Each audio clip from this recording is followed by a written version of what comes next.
pemirsa TVRI, berjumpa lagi bersama saya Vera Seredova dalam program Nyantai Lo. Nah, sekarang saya sudah bersama narasumber kita, yaitu Ibu Sri Nur Aini MPD selaku PLT SMPN 1 Sungai Raya. Ibu, halo Ibu, apa kabar? Halo Mbak, kabar baik, Alhamdulillah. Gimana Ibu perjalanannya dari rumah ke sini? Macet kah? Atau kena hujan kah? Atau gimana nih Bu? Boleh tahu ya pemirsa ya. Enggak kena hujan, Alhamdulillah. Pasnya lewat, hujannya berhenti gitu. Iya. Iya. Nah, kalau macet gimana Bu? Iya, seperti itulah Pontianak ya. Iya. Ada tempat-tempat macetnya, ada tempat yang longgarnya gitu. Jadi kita nikmati saja gitu. Ya.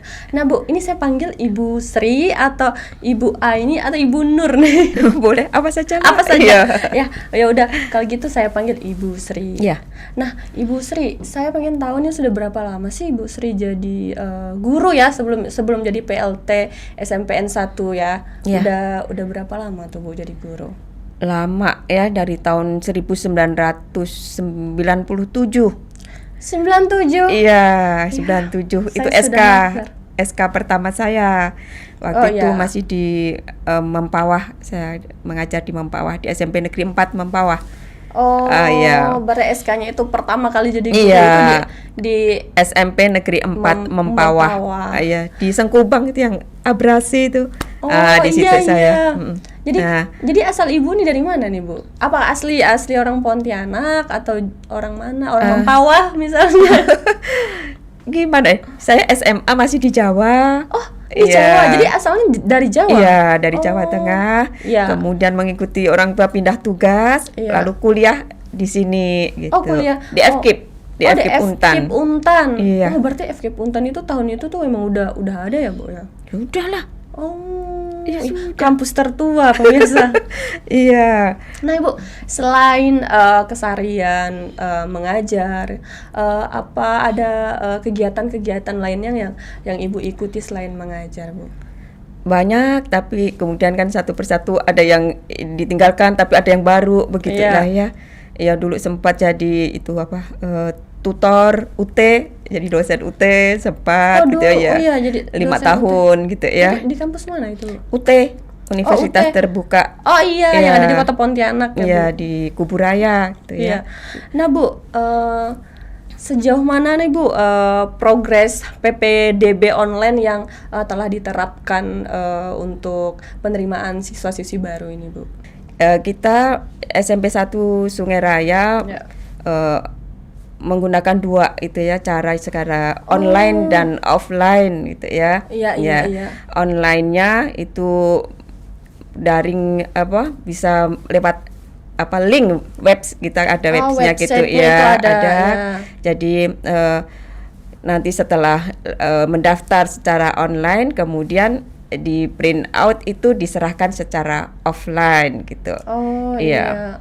Dari jam pukul 8 sampai 12 siang itu kita offline gitu ya. Kalau online-nya mulai pukul 00 sampai siang juga sampai pukul 12 siang itu. Ya. Kalau untuk progresnya dari pertama PPDB ini diterapkan hingga sekarang itu seperti apa, Bu? Sudah seberapa jauh, Bu? Kalau PPDB ini kan kita udah melaksanakan itu ya, Mbak ya. Kita dari sekolah-sekolah itu melaksanakan PPDB itu sudah sesuai dengan ada juknis dan ada protapnya gitu ya. Mulai dari kementerian itu ya, ada permennya, ada edarannya dari kementerian, kemudian turun ke bupati gitu ya. Kemudian dari bupati kita ada surat juknis lagi dari dinas. Dan kemudian sekolah barulah mengadakan SOP ya. Setiap sekolah diberi hak atau kewajiban untuk melaksanakan SOP masing-masing sekolah disesuaikan dengan kondisi sekolah masing-masing begitu. Iya, Bu. Nah, kalau untuk pembukaan untuk PPDB-nya itu sudah berapa lama, Bu? Atau pada bulan berapa, tanggal berapa itu dibuka? Kalau di Kuburaya serentak itu tanggal 1 sampai 4 Juli. 1 sampai 4 Iya, Juli itu iya. diterapkan di seluruh Iya, Kalimantan Barat ya, Bu? Kuburaya. Oh, Kalau saya tahu Kuburaya. Oh, seluruh iya Kuburaya. Oh, jadi itu berbeda-beda ya, Bu? Mungkin kalau di kota kota Pontianak tanggal berapa itu ya kemarin? Wah itu kalau Kuburaya Iya. serentak. Oh iya, Kalau untuk Kuburaya Kuburaya sendiri serentak, ya. iya Ya. tanggal 1 sampai 4 Juli. Untuk kota yang untuk kota yang akan diterima itu kira-kira berapa, Bu, kota yang untuk diterima? Eh, ini sudah ada regulasinya juga, sudah ada peraturannya juga itu ya. Kalau untuk ada melalui 4 jalur ya, Ya. jadi siswa kita terima lalu melalui 4 jalur. Yang pertama itu zonasi itu pasti itu ya, itu 50%. 50%. Itu 50% itu zonasi. Itu kemudian 30%-nya itu prestasi. Kemudian kok 15% itu afirmasi, yang 5%-nya itu perpindahan ini orang tua siswa. Ya, perpindahan tugas itu. Oh, boleh dijelaskan nggak, Bu, satu-satu apa namanya? Tadi kan ada regulasi. Itu maksudnya seperti apa, Bu?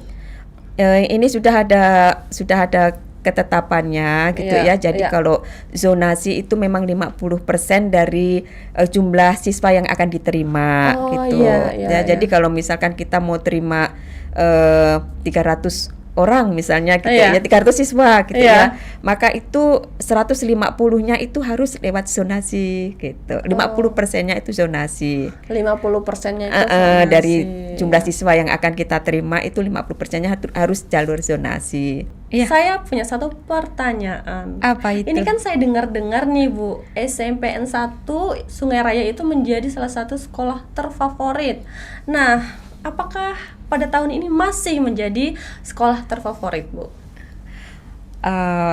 Insya Allah masih, dan alhamdulillah masih gitu ya.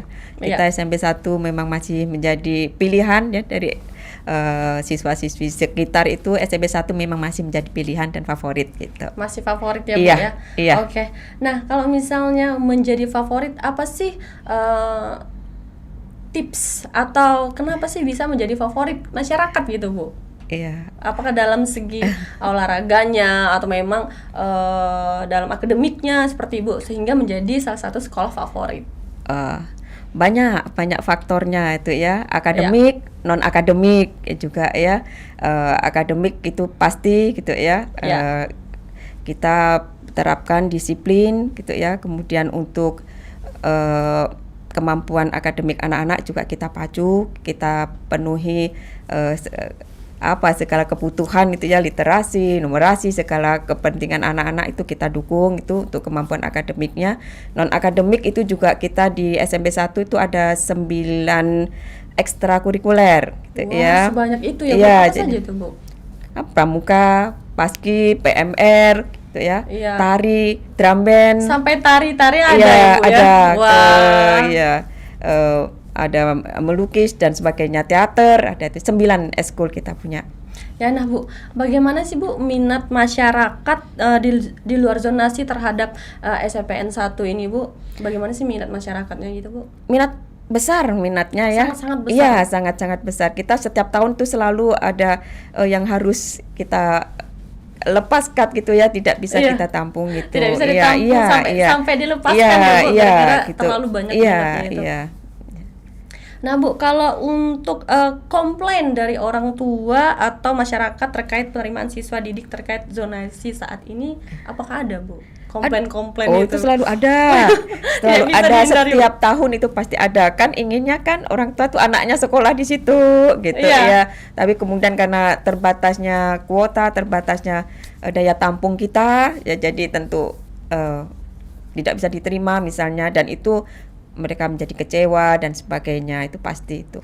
Ya, nah, kalau misalnya untuk mengatasi komplain-komplain itu dari pihak sekolah itu bagaimana, Bu, cara merespon ataupun misalnya untuk melakukan tindakan supaya tidak ada terjadi komplain-komplain seperti itu gitu, Bu. Iya. Setiap tahun kita selalu evaluasi, Mbak ya, selalu pasti ada kejadian di lapangan itu yang di luar dugaan kita, Iya. ada itu ya, iya drama-drama begitu itu pasti ada.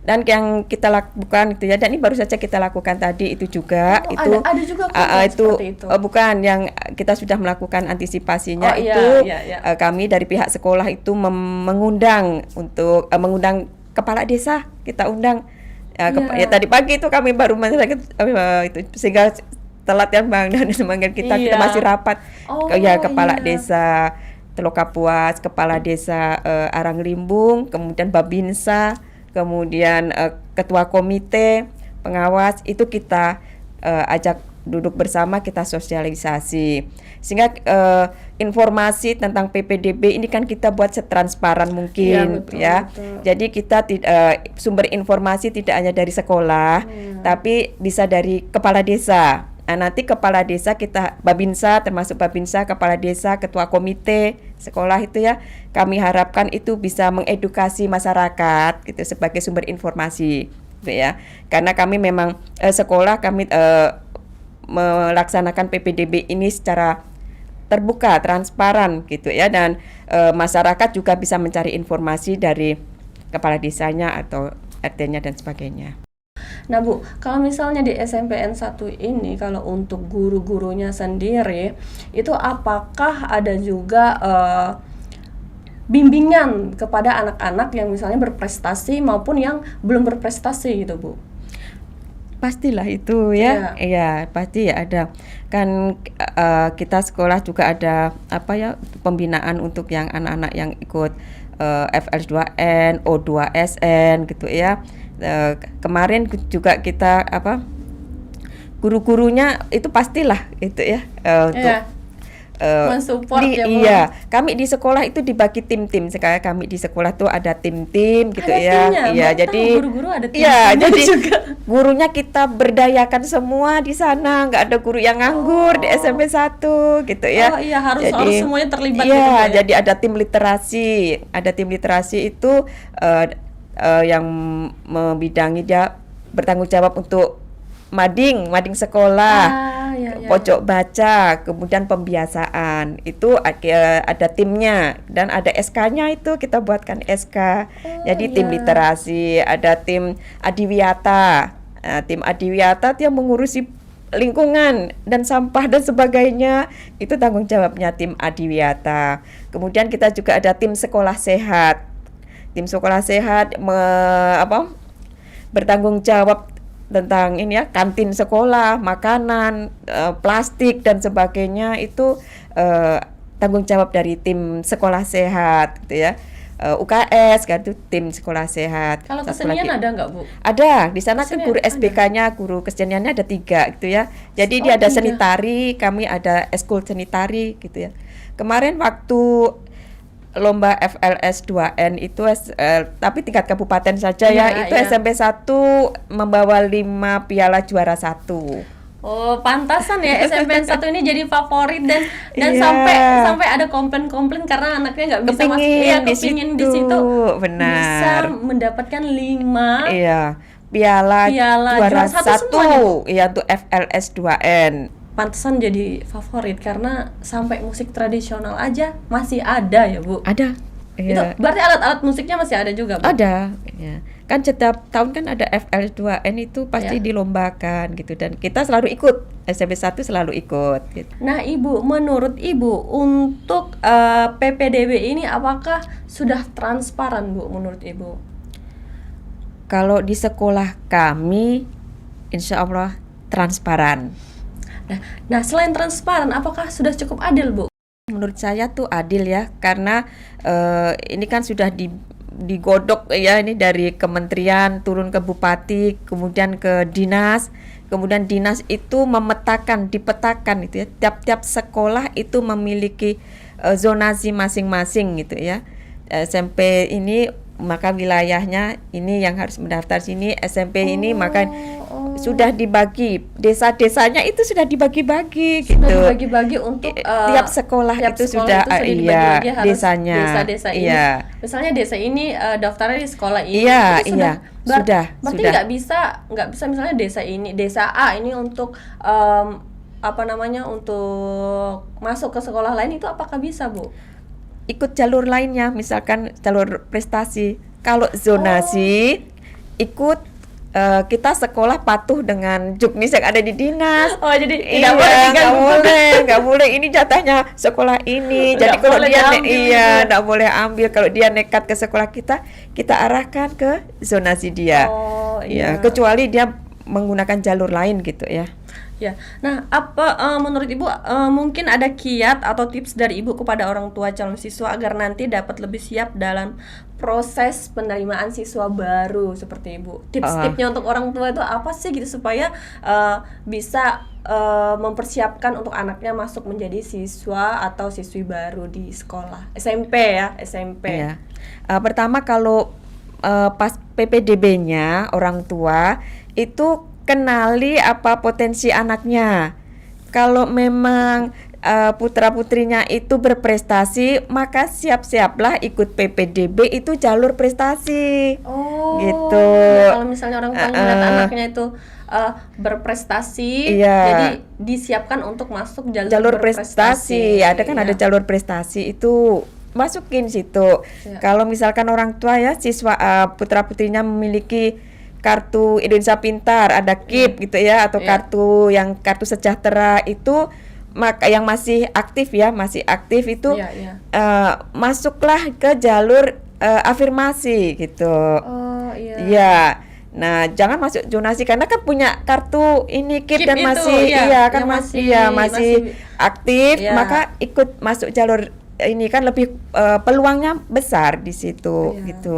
Nah, Iya. itu kalau untuk orang tua. Nah, kalau untuk siswa-siswi calon SMP misalnya yang untuk memasuki SMP, menurut Ibu nih apa sih yang perlu disiapkan atau apa sih yang perlu diketahui gitu, Bu, supaya mereka nggak ini ya kekurangan informasi seperti itu. Iya. Ini kita sudah bersama PLT Kepala Sekolah SMPN 1 Sungai Raya. Jadi supaya anak-anak Bapak Ibu yang mau masuk SMP itu bisa tahu gitu. Tipsnya untuk anaknya apa sih, Bu, gitu supaya update lah, Bu, ini.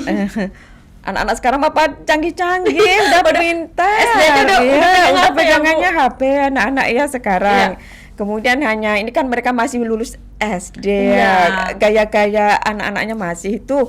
Nanti kelas 7 dia kelas 1 SMP Iya. itu kelas 7 itu masih kayak anak-anak tuh. Oh, iya. Dia masih masih kelahi, nanti nangis itu masih itu. Oh, berarti kelas 7 itu masih Dia mainnya juga lari-lari, main bola di kelas gitu. Itu anak-anak kelas 7 itu.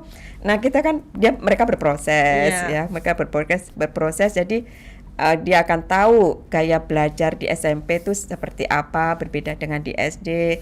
Pelajarannya sudah mulai tinggi, Iya. maka dia juga sudah mulai tahu gitu ya. Berproses Iya. itu. Ya, enggak bisa langsung klek begitu enggak. Nggak bisa langsung. Enggak. Nggak usah nangis.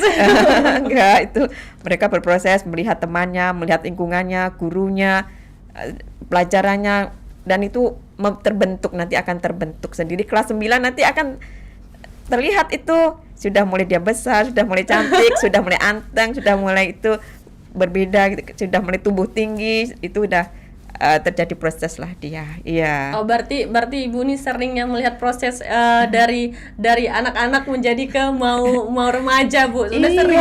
Iya, kita kan waktu PPDB nerima anak-anaknya kecil-kecil diantar mamanya, diantar Iya. ayahnya gitu.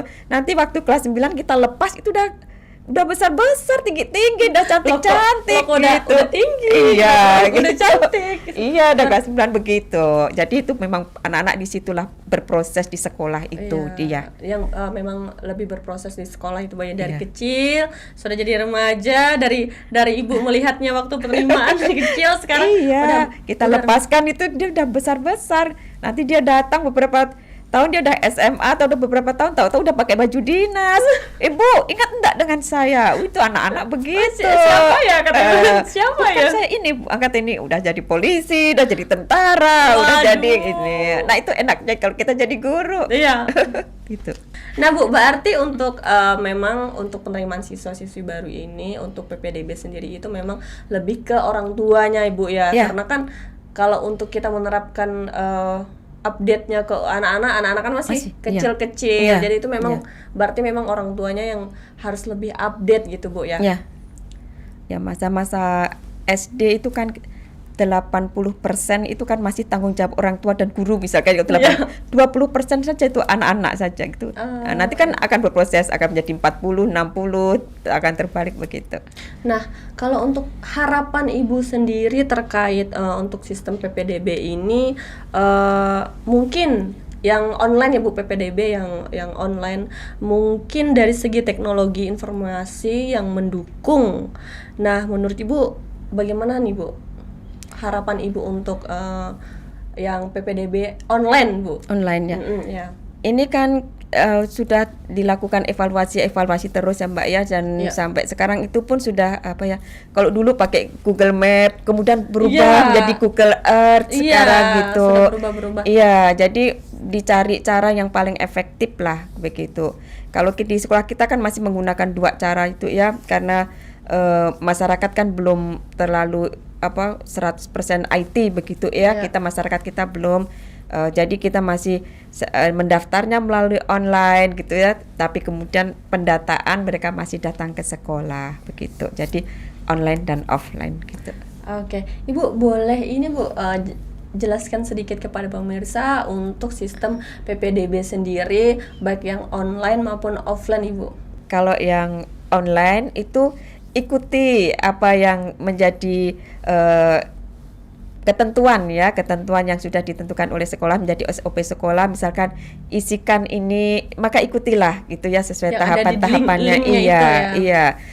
Di situ kan pasti ada yang paling utama tuh kan NISN itu yang nomor induk siswa nasional. Jangan sampai salah. Karena itu adalah milik dirimu sendiri. Nomor itu adalah milikmu. Itu se-Indonesia itu tidak ada yang memiliki nomor itu kecuali calon siswa tersebut. Itu. Jadi masing-masing berbeda. Itu gimana, Bu? Kalau salah itu apakah ada tidak diterima lagi atau mengulang itu lagi? Kalau salah itu panjang ceritanya tuh harus ke SD lagi gitu kan. Iya, jadi NISN itu kan terus digunakan itu ya. Jadi nanti harus kembali ke SD lagi, NISN-nya betul enggak, karena ini kan NISN kan nasional itu Mbak ya. Jadi dia terkait ke Dapodik itu secara nasional, nomor itu hanya dimiliki oleh si A begitu ya. Jadi itu jangan salah. Itu yang paling utama. Itu yang nanti pasti itu di setiap penerimaan siswa baru itu NISN-nya jangan sampai salah gitu. Oke, itu ingat ya pesan dari Ibu Sri ya, ingat Bapak-bapak, Ibu-ibu di rumah, NISN jangan sampai salah. Kalau salah itu akan riuh lagi Bu ya, ribet lagi untuk mengurusnya kembali lagi ke SD-nya. Nah Ibu, terima kasih Bu sudah mau berbincang-bincang dan menjelaskan tentang peraturan PPDB ini kepada saya dan juga kepada masyarakat. Semoga masyarakat yang mendengarkan dapat mengerti dengan penjelasan-penjelasan yang sudah kita bahas tadi Bu ya. Nah, untuk masyarakat, dengan adanya PPDB ini pemerintah ingin mewujudkan kemajuan dan kemajuan untuk sekolah-sekolah, supaya sekolah-sekolah yang ada di seluruh Kalimantan Barat tentunya Bu ya, seluruh Indonesia bisa menjadi sekolah favorit. Iya. Baiklah Ibu, terima kasih untuk waktunya. Baiklah pemirsa, saya Vera Seredova pamit undur diri dan terima kasih.